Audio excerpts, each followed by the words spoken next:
Hi guys! Sa wakas, natuloy na din kami. Samahan nyo kami sa 4-day trip sa isa sa pinakamagandang lugar dito sa Poland, Zakopane. Pinakita na rin namin ang aming seat number. Habang nasa train, sobrang na-enjoy namin ng biyahe. Ang ganda ng view sa bintana, mga bundok, maliliit na bahay at puro lunti ang mga puno. Parang sulit na agad ang biyahe pa lang. Ito ang first time kong magsakopane at masasabi ko talaga na sobrang worth it ang napakahabang biyahe. Grabe, sobrang ganda ng view. Feeling ko nga parang nasa Switzerland ako. Ang sarap lang pagmasdan ng tanawin at ang bundok sobrang ganda. Excited na talaga akong makarating ng Zakopane. Halos ang buong trip yata ay nakatayo na lang ako dito sa bintana habang pinagmamasdan ng napakagandang view.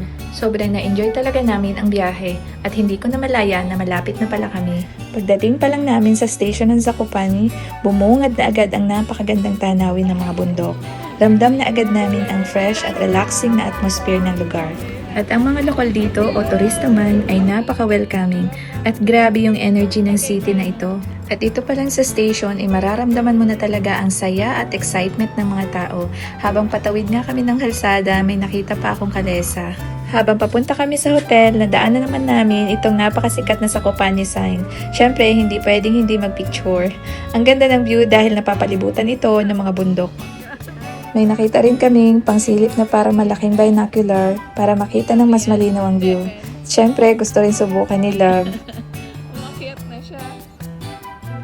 Pagdating naman namin sa hotel, may konting plot twist. Wala pala itong elevator at ang room namin ay nasa pinakaitaas pa, parang attic, at napabuhat patuloy ng maleta si Love. Pero okay lang, last minute booking lang naman iyon at isang gabi lang kami ron.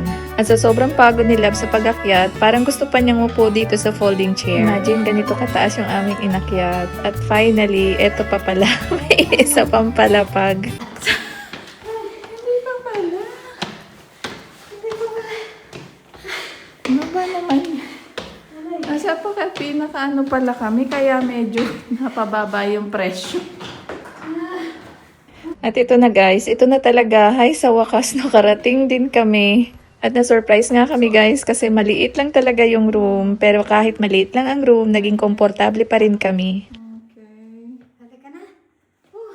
Okay. Guys, nagulat kami kasi walang available. Sabi may view. May view. Ayan ang view. Yan. Pero presko siya, in fairness. Pag binuksan mo yung dalawang bintana na yan, guys, malamig na siya. Ganyan. Pansamantala lang naman tonight, so.